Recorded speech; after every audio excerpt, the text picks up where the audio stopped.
Di sini kita ada dua kegiatan belajar. Yang pertama mengenai penggunaan analisis keuangan untuk penyusunan anggaran. Yang kedua mengenai kerancuan dalam accounting.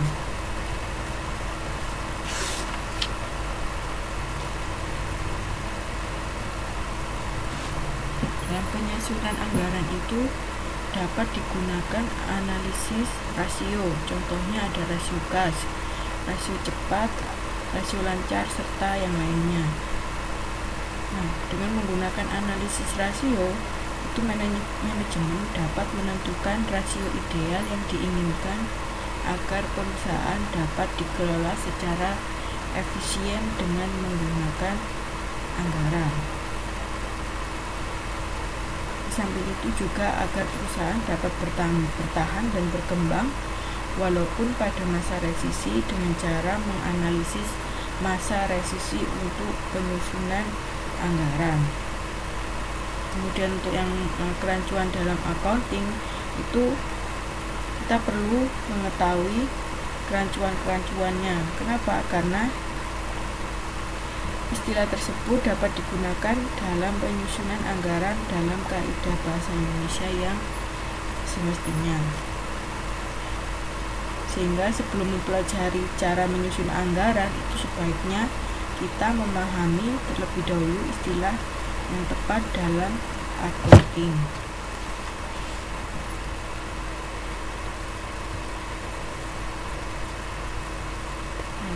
Pengertian dari rasio keuangan.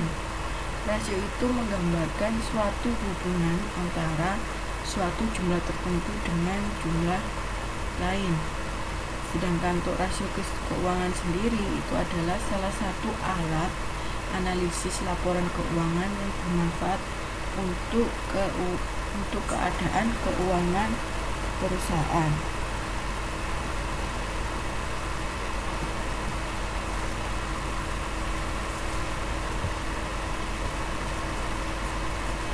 Nah, di sini ada contoh penyusunan anggaran.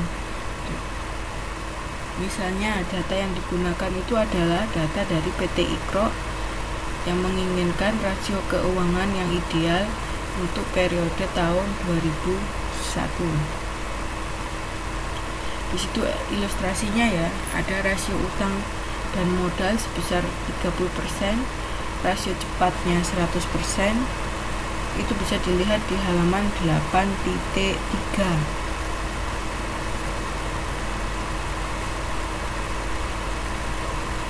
Sudah semua?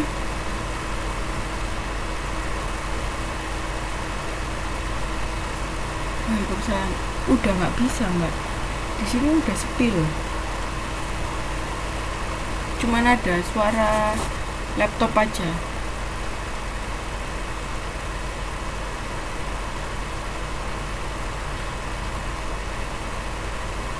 Mungkin internetnya ya, karena kan terbagi untuk Skype sama yang di Blue Button.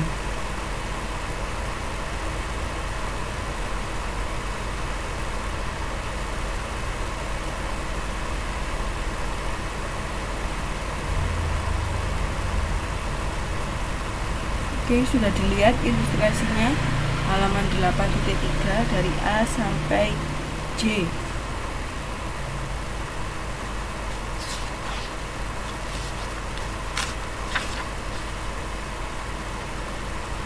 Untuk membuat anggaran neraca. Nah, yang pertama kali dilakukan sebelum membuat anggaran neraca itu kita menghitung rasio utang dan modal, di mana rasio utang dan modal itu sama dengan utang dibagi saham biasa plus laba ditahan, sehingga didapatkan nilai utang itu adalah 30% dikali 100.000 untuk saham biasa dan 10.000 untuk laba ditahan. Itu dari ilustrasi yang C. Sehingga didapatkan nilai utang itu adalah 33.000.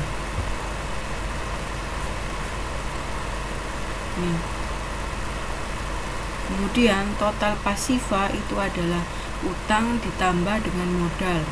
Utangnya tadi 3.000 ditambah dengan modalnya adalah 100.000.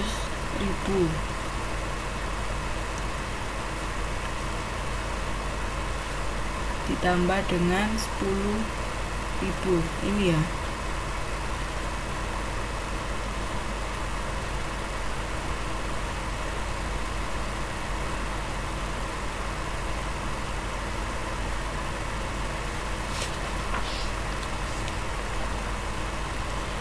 Kemudian berikutnya kita menghitung rasio utang jangka panjang dengan modal. Utang jangka panjang dibagi modalnya itu sama dengan 10%. Kemudian utang jangka panjang berarti 10% dikali 100.000 ditambah 10.000, sehingga didapatkan utang jangka panjang itu 11.000. Dan utang jangka pendek itu utang dikurangi utang jangka panjang sama dengan 22.000.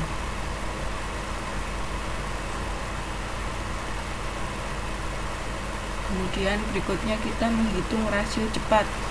Itu sama dengan kas ditambah piutang dibagi utang jangka pendek.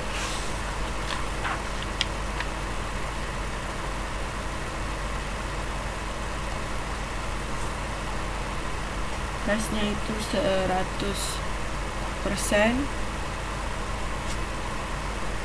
Ini kan dari yang D, itu kan yang diketahui yang mana? Rasio cepat dan utang jangka pendek, sehingga yang dicari itu adalah kas ditambah piutang. Jadi kas tambah piutang itu 100%, rasio cepatnya kan 100% dari ilustrasi yang B, kemudian dikalikan dengan utang jangka pendek sebesar 22.000. Jadi tetap kas plus piutangnya itu sama dengan 22.000, sama seperti dengan utang jangka pendek.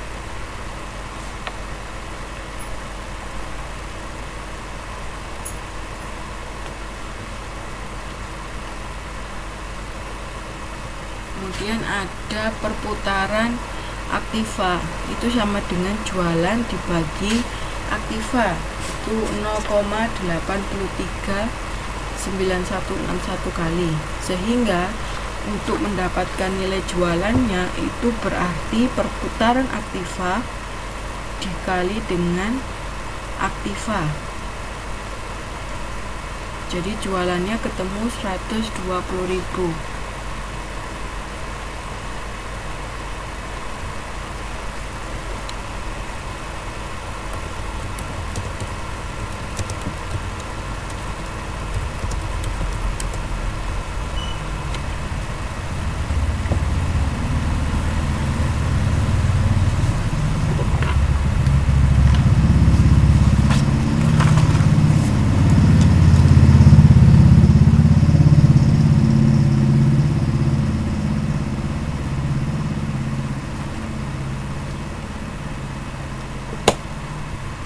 Kemudian untuk periode pengumpulan piutang itu sama dengan piutang dikali 360 dibagi jualan itu sama dengan 30 hari.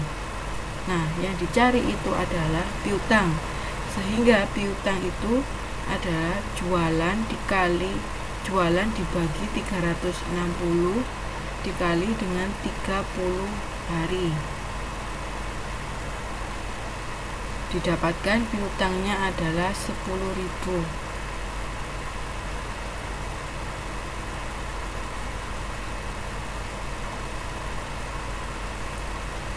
Kemudian ada kas, itu 22.000 dikurangi 10.000. Dari mana? Tahu nggak kasnya dari mana?